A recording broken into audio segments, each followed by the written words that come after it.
melaksanakan program ini karena melihat bagaimana persoalan yang sering kali terulang khususnya di perkara komisaris, persoalan administrasi, persoalan namanya masalah pengurusan dan lain-lain. Nah, jadi kami kemudian berinisiatif untuk membuat program ini agar kami dan teman-teman semua juga bisa memahami dan senantiasa berorganisasi dengan berlandaskan anggaran dasar dan anggaran rumah tangga.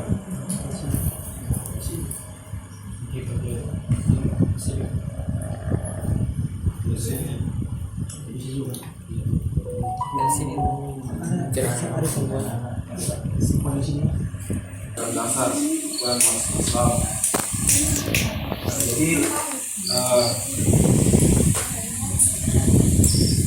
Jadi situ di pengurus komisariat di bab 2 bagian 4 pasal 40 anggaran rumah tangga bukan masuk Islam. Komisariat adalah struktur pimpinan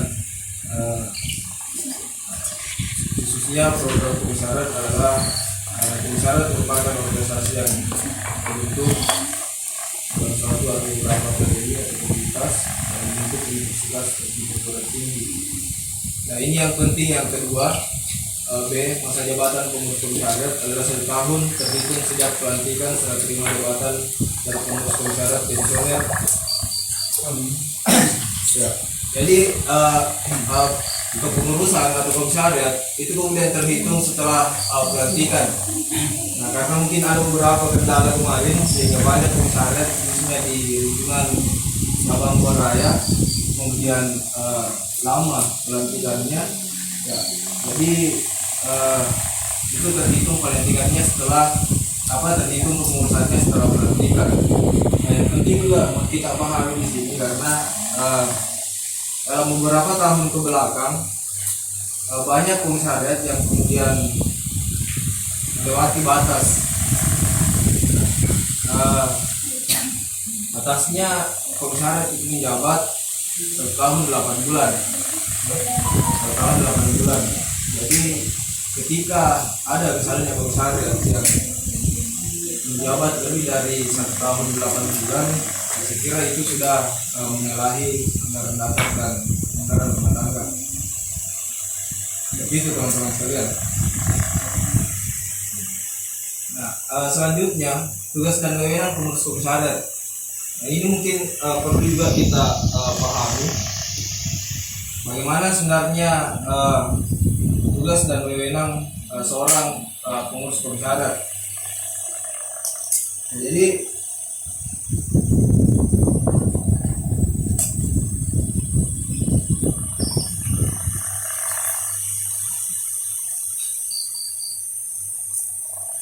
tugas dan kewajiban pengurus komisariat adalah pengurus komisariat. Mungkin bisa dibaca.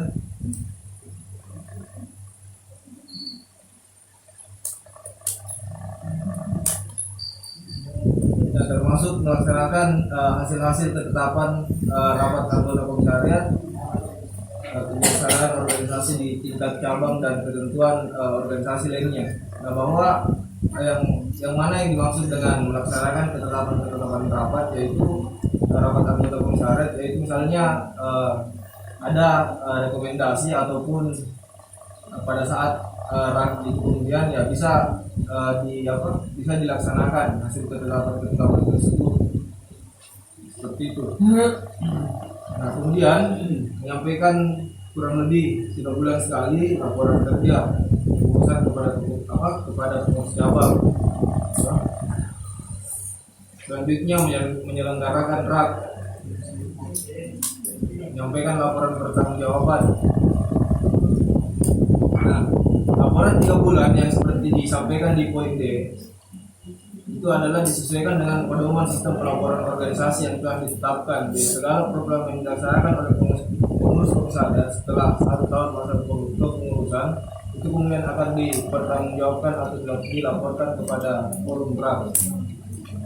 Nah, selanjutnya status organisasi pengurus komisariat. Nah, bentuk atau garis fungsional yang digunakan di pengurus komisariat itu adalah bentuknya garis fungsional. Nah, itu garis fungsional. Beda dengan kami itu sifatnya koordinasi, bukan garis fungsional. Jadi tidak ada keterkaitan secara organisasi antara HMI dengan kami. Jadi itu adalah dua entitas yang berbeda. Kami dengan HMI itu berbeda.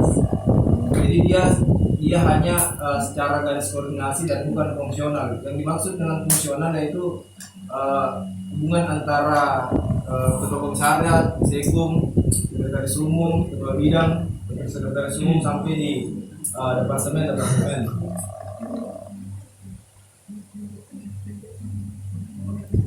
Nah, kewenangan ketua umum didelegasikan kepada satuan organisasi atau bidang-bidang. Nah, bidang kerja ini dipimpin oleh ketua bidang atau pimpinan bidang. Nah, di struktur yang ada di anggaran dasar, struktur organisasi komisariat itu terdiri dari bidang P3A, penelitian pengembangan dan pembinaan anggota, perguruan tinggi, kemahasiswaan dan kepemudaan, perusahaan, pengembangan profesi, bidang kewanitaan atau kohati, bidang administrasi dan kesekretariatan, bidang keuangan. Nah, yang poin 5 dan 6 ini mungkin tidak kita gunakan ya. Tapi yang ada di anggaran dasar ini ada 6 poin. Nah, seperti itu teman-teman. Nah, status pengurus komisariat. Jadi status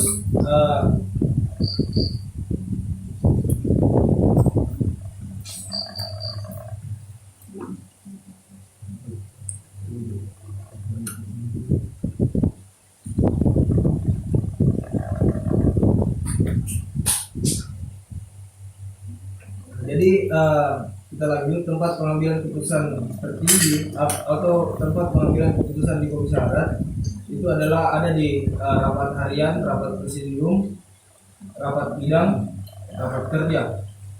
Nah, keempat instansi pengambilan keputusan ini yaitu untuk mengevaluasi pelaksanaan program yang dilakukan rapat bidang dan untuk menyusun rencana kerja operasional yang diselenggarakan pada rapat kerja pengurusan. Yang pertama ada rapat harian. Nah, jadi setiap pengurusan komisariat itu kemudian harus melaksanakan yang namanya rapat harian. Nah, rapat harian ini harus dihadiri oleh fungsionaris komisariat, ketua kohati komisariat, dan kedua B, rapat harian dilaksanakan setidaknya 2 kali dalam 1 bulan, yakni pada hari Jumat pada minggu pertama, juga sampai 1 bulan. Nah, fungsi dan wewenang rapat harian pertama itu membahas dan menyebarkan kebijakan yang telah diambil atau ditetapkan oleh pengurus cabang dan sidang pleno yang mensosialisasikan pada anggota komisariat. Kedua, mengkaji dan mengevaluasi keputusan selanjutnya. Dan yang ketiga, mendengarkan laporan kegiatan dari setiap fungsionaris komisariat. Nah, jadi tugas dan wewenang rapat harian juga itu mendengarkan laporan kegiatan dari setiap fungsionaris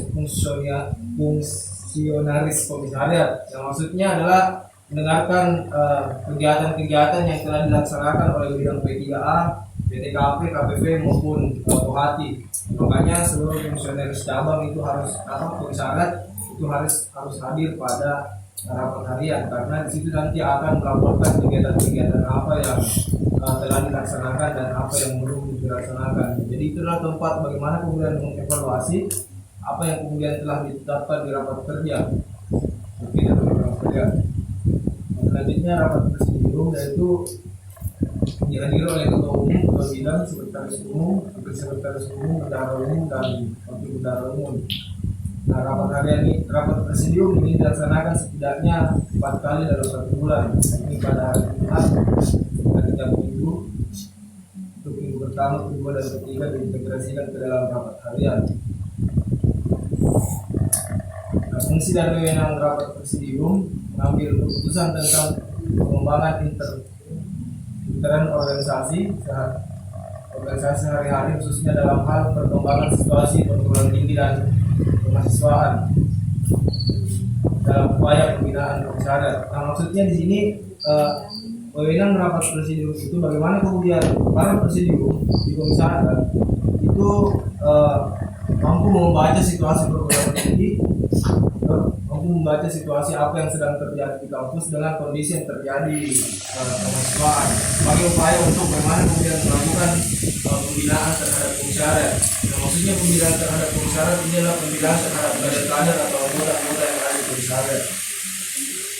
Nah, yang kedua, mendengar informasi tentang perkembangan internal organisasi dan dampaknya bagi perkembangan komisariat. Nah, jadi disinilah di rapat presidium inilah kemudian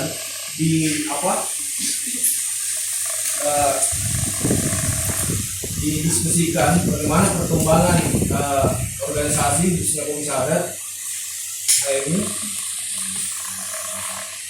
dan perkembangan yang terjadi di kampus untuk perkembangan komisariat itu sendiri. Selanjutnya rapat bidang yang dihadiri oleh aparat bidang yang bersangkutan, misalnya bidang P3A dan PTKP, dilaksanakan sejak dibangun dan bulan. Nah, fungsi dari wewenang rapat bidang ini ya mengontrol pelaksanaan program kerja yang dilakukan oleh bidang, membuat penyesuaian terhadap pelaksanaan proyek kerja dari setiap bidang yang mengalami perubahan baik dari segi teknis maupun segi waktu, menyusun langkah-langkah teknis untuk menyelenggarakan program kerja berikut yang sesuai dengan kebijakan yang ditetapkan dalam video rapat kerja. Mungkin telah teman-teman lakukan menyusun rencana untuk satu periode,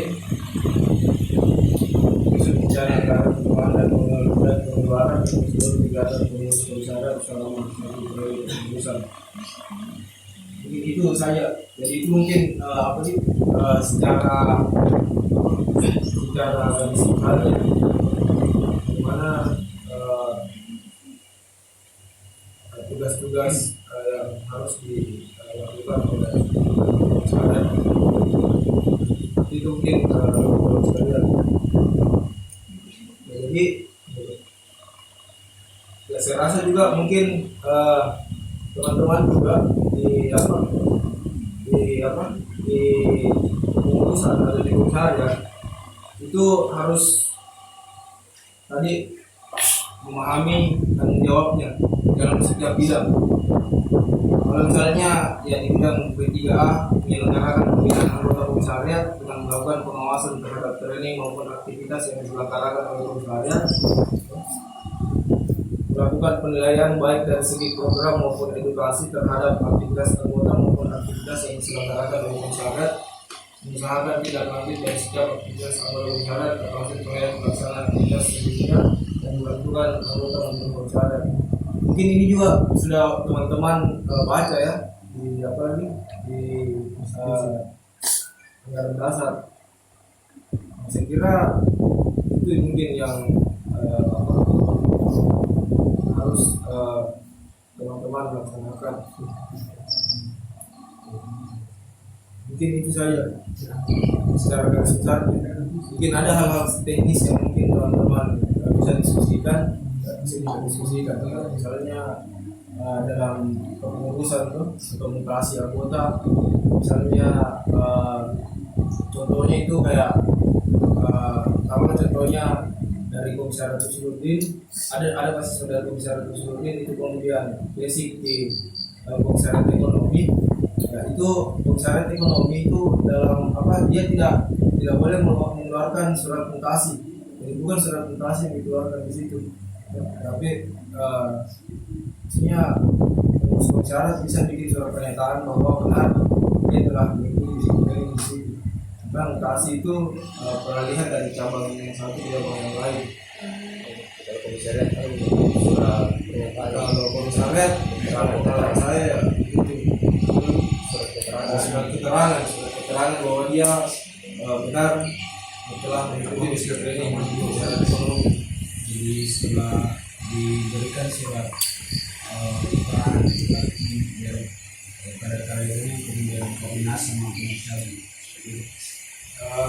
Maksudnya kan ke pengurus komisariat misalnya pengurus komisariat ekonomi bikin surat keterangan kemudian ditujukan ke pengurus komisariat Usuluddin bahwa orang ini sudah mengikuti basic training, karena secara pencatatan database seharusnya dia harus tercatat di sana di komisariat ini. Tuh. Karena dalam masa-masa pemperja pasti akan dimintai database. Nah, sementara dia adalah mahasiswa Usuludin, tapi akan sangat rancu ketika dia tercatat di database komisariat ekonomi. Makanya seperti itu. Makanya komisariat yang ditempati basic, kewajiban dari mahasiswa fakultas tersebut harus bikin surat keterangan, kemudian harus berproses di komisariatnya. Kira seperti itu teman-teman. Nah, selanjutnya kalau misalnya tadi sempat kita diskusikan persoalan misalnya ada pengurus yang ingin mengundurkan diri misalnya. Nah, karena sependek pengetahuan saya itu tidak diatur dalam anggaran dasar ya. Itu tidak diatur dalam anggaran dasar.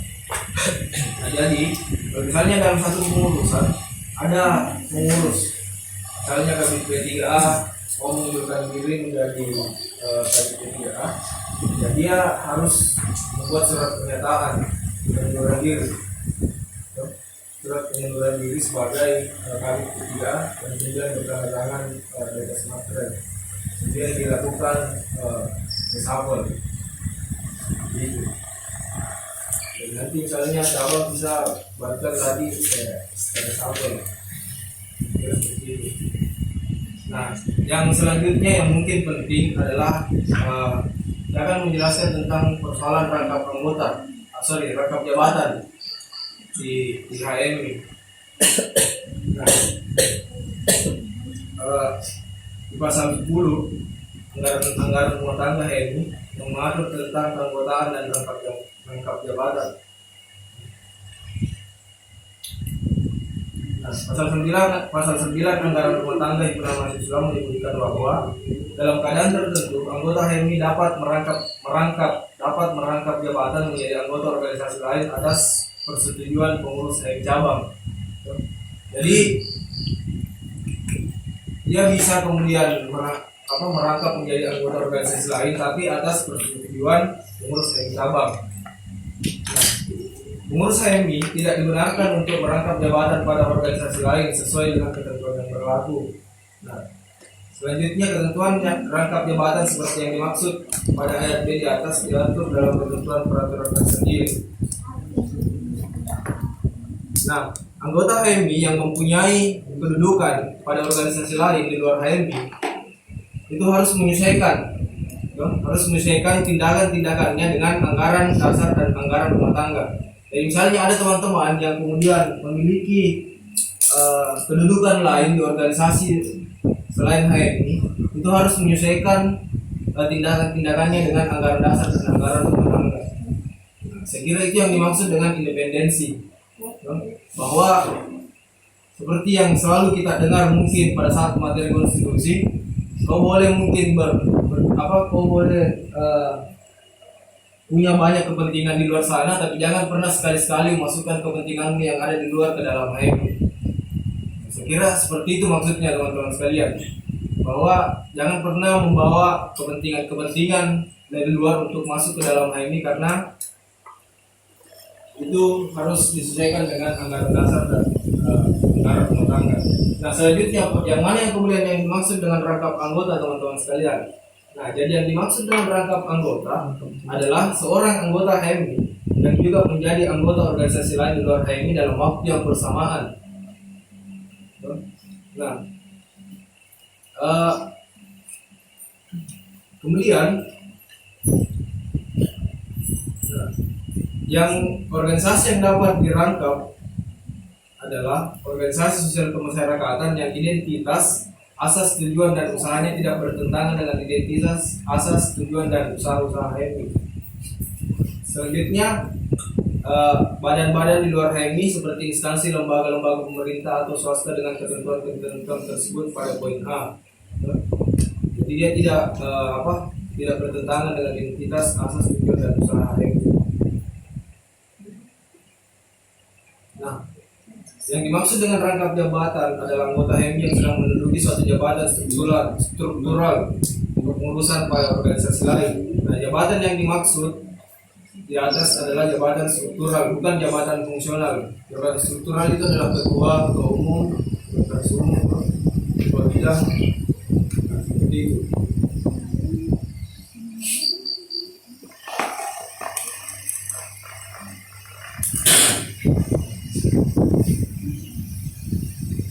Kemudian sanksi atas rangkap anggota dan rangkap jabatan.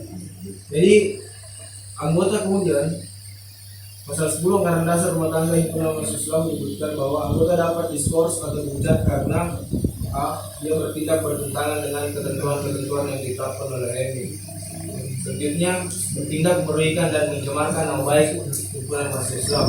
Jadi semua orang atau seluruh anggota himpunan mahasiswa Islam itu kemudian bisa dipecat atau diskors ketika dia bertindak bertentangan dengan ketentuan-ketentuan yang telah ditetapkan oleh HMI dan kemudian bertindak merugikan dan mencemarkan nama baik himpunan mahasiswa Islam. Nah, selanjutnya pasal 5 ayat D Anggaran Dasar Rumah Tangga, anggota telah kehilangan keanggotaannya karena yang pertama telah habis masa keanggotaannya, dan yang mana yang dimaksud dengan telah habis masa keanggotaannya adalah dia yang kemudian telah menyelesaikan masa studinya kurang lebih 2 tahun dan tidak melanjutkan ke jenjang selanjutnya. Jadi secara otomatis masa keanggotaannya di HMI itu kemudian telah dianggap selesai atau habis. Dan yang selanjutnya meninggal dunia, dan selanjutnya atas permintaan sendiri, dan yang selanjutnya menjadi anggota partai politik. Nah, jadi mereka yang telah menjadi anggota partai politik di HMI secara otomatis dia telah kehilangan keanggotaannya di HMI. Nah, selanjutnya diberhentikan atau dipecat.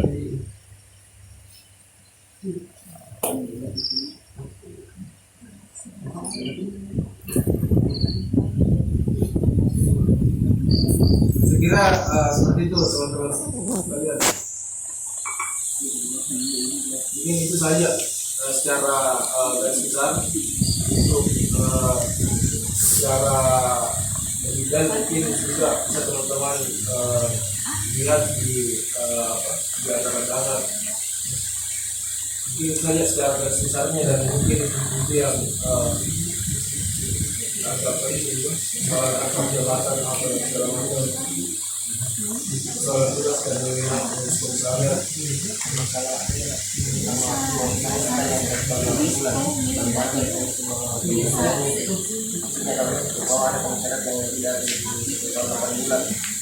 ya apa yang didapatkan kalau ada komisariat yang telah menyelesaikan masa komisariatnya dan melewati 1 tahun 8 bulan, itu kemudian akan diberikan surat teguran oleh organisasi. Nah, apabila surat teguran itu tidak diindahkan, maka akan diberikan surat teguran yang kedua. Jika surat teguran yang kedua juga tidak diindahkan, ya maka akan diberikan surat teguran yang ketiga. Berarti secara otomatis kepengurusan tersebut itu kemudian bukukan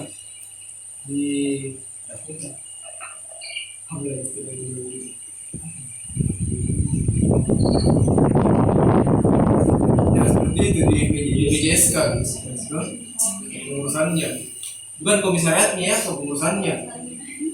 Kalau komisariatnya di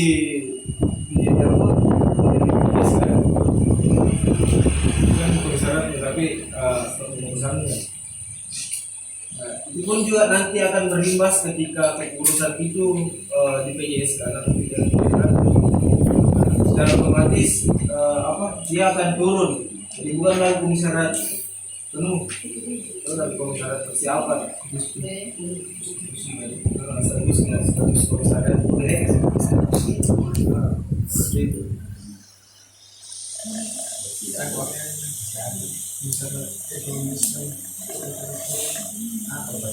Mungkin itu saja teman-teman sekalian.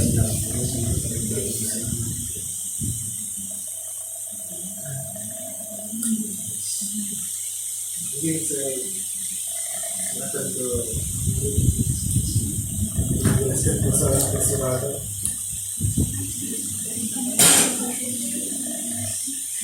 Baik, Assalamualaikum warahmatullahi wabarakatuh. Waalaikumsalam warahmatullahi wabarakatuh. Segala puja bagi Allah yang Maha Esa. Salam dan salam semoga Tuhan curahkan kepada baginda Nabi besar kita Muhammad SAW. Hari ini atas perjuangannya, darah, tangisan dan air mata orang-orang terdekatnya, sehingga kita masih tetap berjuang untuk bagaimana menjaga mereka luar seperti sekarang.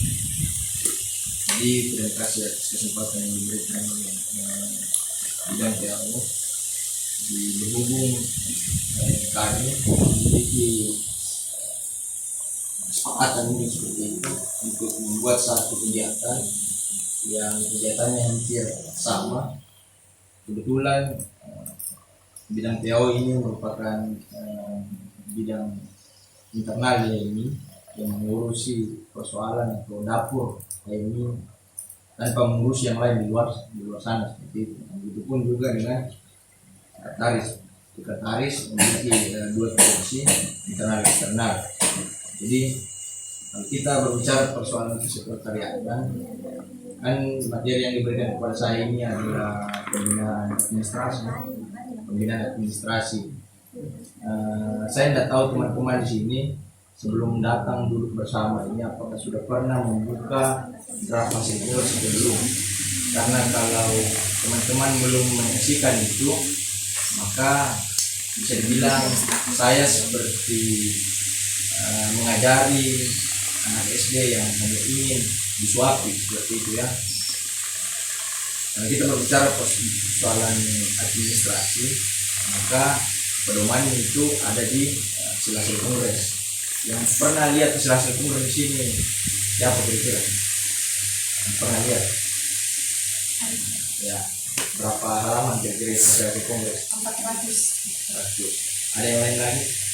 Biasanya berapa? Jadi Saya kemarin juga mendapati uang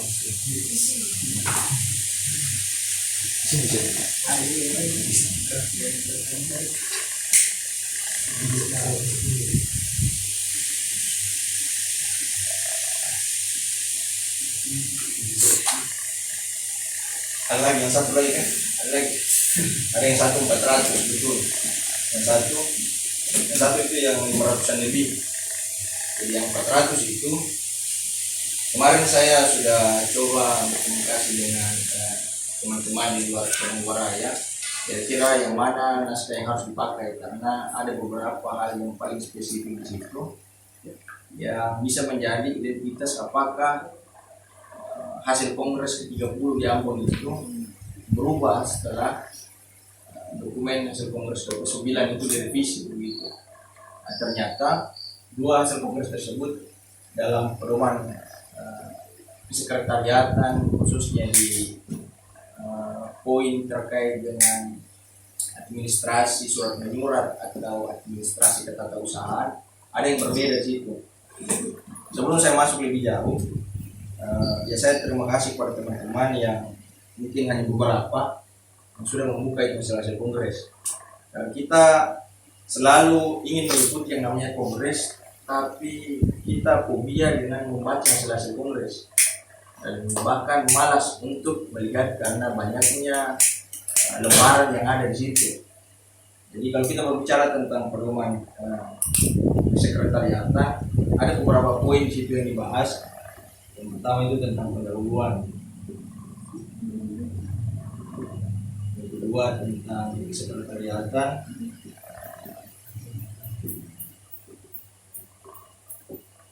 yang ketiga ini yang mau kita bahas sebentar tentang administrasi surat menyurat atau ketatausahaan.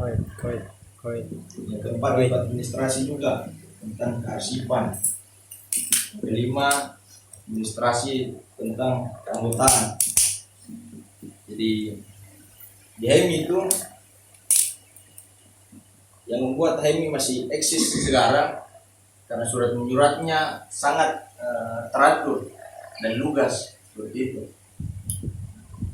Yang keenam tentang inventaris.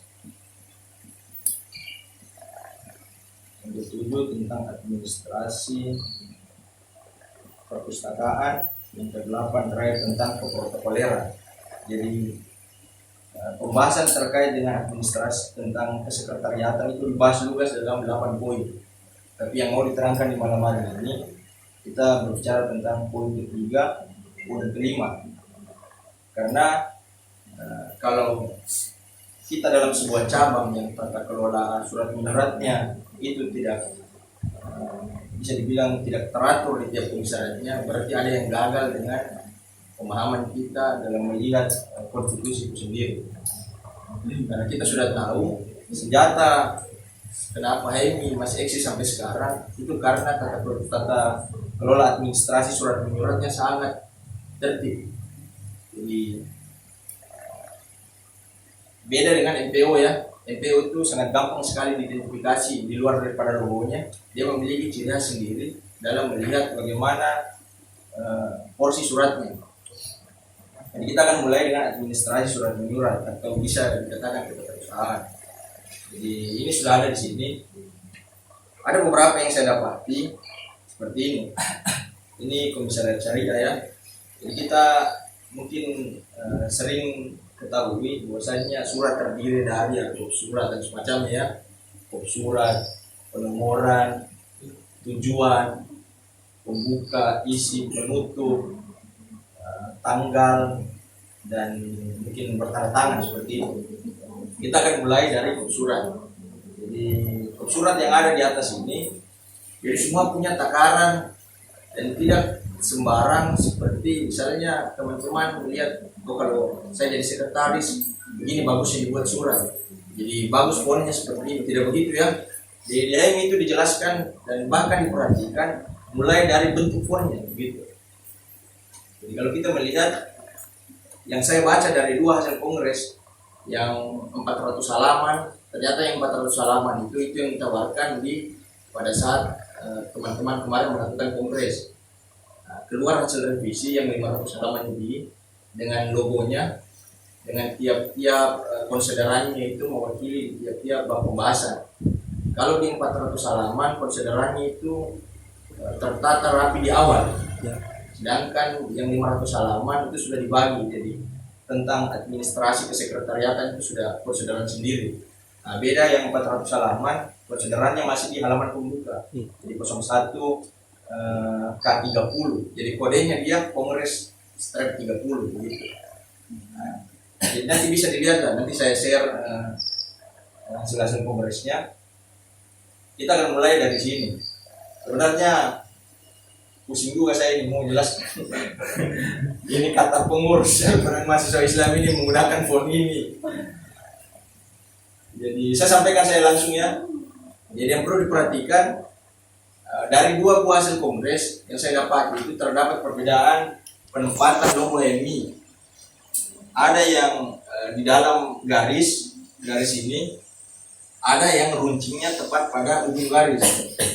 Ternyata saya mengikuti acuan hasil revisi dan seluruh persuratan yang ada mulai dari 2018 sampai 2020 di tiap-tiap cabang semua menggunakan ini. Jadi logo HMI garisnya sesuai dengan ujung lancip logo HMI seperti itu. Ini yang perlu diketahui dan yang mau kita selaraskan. Karena ini kan saya melihat ada ini syariah ya. Jadi pengurus himpunan mahasiswa Islam ini panitia pelaksana ini dalam bentuk kegiatan. Yang menjadi perbedaan di sini himpunan mahasiswa Islamnya yang di dalam slide ini dibuat bahasa Inggris ya. Kalau ini komisariatnya dibuat bahasa Inggris. Jadi kita mau membuat satu blok yang memang sama semua. Jadi cukup himpunan mahasiswa Islamnya saja yang dikasih bahasa Inggris. Nanti komisariat ekonomi dan bisnis Islam cabang Buarayanya terus dikasih bahasa Inggris seperti itu. Mungkin bisa dipahami. Jadi misalnya begini, pengurus himpunan mahasiswa Islam Association of Islam University Student, komisariat ekonomi dan bisnis Islam cabang Buaraya. Ini bisa dipahami ya. Jadi, kalau dibuat surat yang dikeluarkan sama pengurus seperti itu. Kalau kopnya dalam bentuk kegiatan, maka ikuti apa isi kegiatannya. Karena ini dia RAK, maka begini kopnya begitu. Panitia LK1, maka sesuaikan dengan kop. Terkadang orang membaca surat tidak membaca isi. Jadi dia melihat pertama kesalahannya itu bagaimana kop menerangkan isi surat, begitu. Apa yang mau disampaikan sebenarnya oleh surat. Biasa itu dia buka saja. Itu kenapa lipatannya itu surat BHMI itu begini kan? Jadi orang itu malas dulu untuk baca dalamnya, belum dibuka lipatannya. Jadi dia lihat dulu begini, oh begini. Atau bahkan sangat malasnya orang-orang BHMI, dia lihat saja amplopnya biasa. Apa maksudnya ini? Oh, panitia pelaksana. Kecuali langsung seperti ini pengurus, maka dia harus punya upaya mencari tahu apa maksud daripada komisariat tersebut atau cabang. Kalau misalnya dalam bentuk kepanitiaan yang mengelola, maka harus ada identitas mulai dari POM. Bisa dipahami ya? Jadi saya melihat dari dua buah hasil kongres, pengurus mahasiswa Islam cabang Buaraya itu menggunakan font Times New Roman di bold, dan pengurusnya itu menggunakan ukuran 20. Pengurus cabang Buaraya menggunakan ukuran 20, sedangkan ukuran mahasiswa Islam menggunakan size 22 di bold. Berbeda dengan bahasa Inggrisnya. Jadi bahasa Inggrisnya ini menggunakan font Cambria. Mungkin ada di situ, ada Cambria. Dia size-nya 10 di bold dan dimiringkan. Sedangkan keterangan di bawah jalan sekretariat dan semacamnya, kalau ada emailnya atau webnya itu menggunakan Calibri size 11. Jadi di atas ukuran 10, di bawah ukuran 11. Sedangkan garisnya ini menggunakan ketebalan 4,5 pt. Selanjutnya wajib ada tulisan bismillah. Kita masuk di dalam penomoran surat. Penomoran surat. Jadi DMI ini saya mulai dari nomor. Jadi DMI memiliki yang namanya sirkulasi surat. Ada surat masuk dan surat keluar. Ada yang bisa bantu saya apa yang dimaksud dengan surat masuk? Apa kira-kira surat masuk? Pernah terima surat? Pasti pernah ya? Tidak. Pernah tidak? Kira-kira apa yang maksud dengan surat masuk itu? Ya, surat masuk ya surat yang diterima oleh komisariat. Itu sesimpelnya tuh. Jadi kalau bisa kita pahami, surat masuk itu adalah ekspresi yang ingin dikatakan oleh orang atau lembaga kepada yang dituju. Seperti itu ya. Karena yang dituju yang dimasukkan di HMI, maka itu yang dituju. Itu surat masuk. Sedangkan surat keluar dalam HMI itu terbagi atas 3. Ada surat keluar dengan kode A, ada surat keluar dengan kode B, ada surat keluar dengan kode KPTS. Jadi surat keluar dengan kode A, ini surat dengan maksud dari internal kita HMI untuk menyampaikan ke sesama internal HMI, begitu. Jadi untuk sesama internal HMI itu menggunakan kode A, bisa dilihat di atas, misalnya 001 garis miring A garis miring 02 garis miring 1442. Ini penomoran surat, ini kode rahasia yang ada di surat, begitu. Sedangkan ini apa ini? Bulan ya. Ini bulan Hijriah. Jadi tidak dipakai bulan Masehi karena keterangannya di sini bulan Hijriah dan tahun Hijriah, begitu. Karena kita ini cenderung dengan identik Islam begitulah. Ya biar sikap kita tidak terlalu Islam, tapi identitas kita dalam menyampaikan secara formil harus Islam, begitu. Ya, itu dibuktikan dengan seperti ini. Lampirannya biasa ini kalau tidak ada maka dikasih strap, tapi kalau ada dikasih satu